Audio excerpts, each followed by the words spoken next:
from a life of a very social life. Friday night was just everybody would just go out, we'd go to a movie and we'd go over to somebody's house and we'd dance or whatever. And then the Saturday night was date night, and we'd always end up meeting at the same place. I had a great social life. I come to California, in LA it's called Gardena, and there was a lot of poker places there. I was there 15 times, I remember when I got there. I was there 15 times. The assistant manager of Kinney's used to like to go, so I went with him. And I was underage, you're supposed to be 21, but I went there 15 times. I won 9 times, I lost 6 times. The other fella, he would go with more money and he would like go till 1, 2 o'clock, and I would sit there doing a lot of nothing. And because I typically either won the money or lost the money within a short period of time.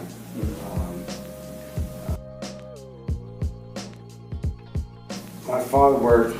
I had a different relationship with my father. He was a really nice man, but he worked 6 days a week.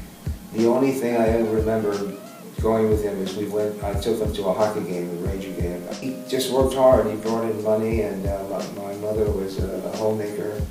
And what's interesting is the orientation, because I was the youngest in the family, the orientation was for Sam to be hopefully a professional, or whatever. Which pissed off my sister, sadly. We were very, very competitive. I was bowling with this guy, and he said to me, I'm inviting you to come and join, where we want to start a chapter of an existing fraternity at this 4-year institution, 4-year college that had just been built a little bit away. I wasn't interested because I was a junior. I didn't want to pledge, and I didn't have to pledge or be a charter member, blah, blah, blah. So I went not expecting much of anything, and there weren't very many people there, but Ralph was there. He made a speech. I forget the words, but I was enthralled. And so I became a chapter of that fraternity, and I became treasurer. And to this day, we're talking about 1960. We're talking about 1960. To this day, on April 30th, I am leaving for Pismo Beach. Ralph lives in Texas. He's coming up, and he and Carol are coming up to stay with me for a couple of days, and we're going down together. And there'll probably be about 35 guys from the period of where they pledged between 1960 and 1967. 35 guys. It's just really important to interact with people. I think I saw it on TV. The question was, of older people like myself, what is the one thing that you could attribute to that makes you live, early? And the number one answer was interaction with people. And she said, it's not just family, and it's not just friends, it's just with people. And which leads me to another thing. This is really important. There's 2 things that are critical in dealing with people. Compliment them. Say something nice. Make them relax. The other thing is ask them questions about themselves. And if you could do that, people will be very happy. I know we went to Shelley's my wife.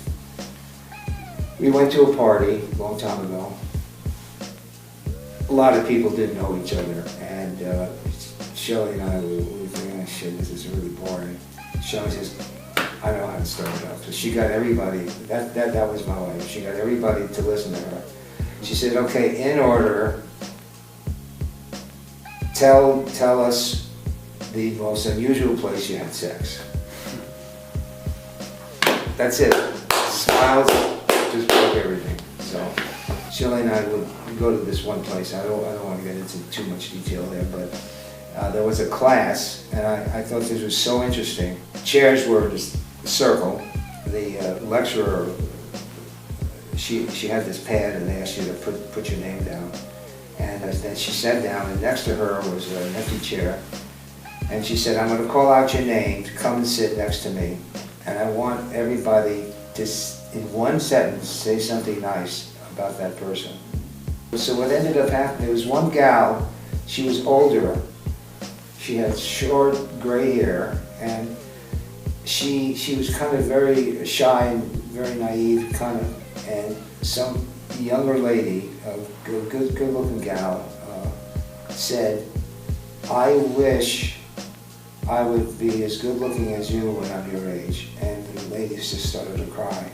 Because of that 1 hour, I became very friendly with a lot of those people because of just that interaction. I thought, it's so fucking easy to say one nice thing about the person, you know. It's just so nice to be able to say something nice, and it was so enjoyable. And you know, just make yourself available for everything. And again, to me, you know, the character of the individual is just key.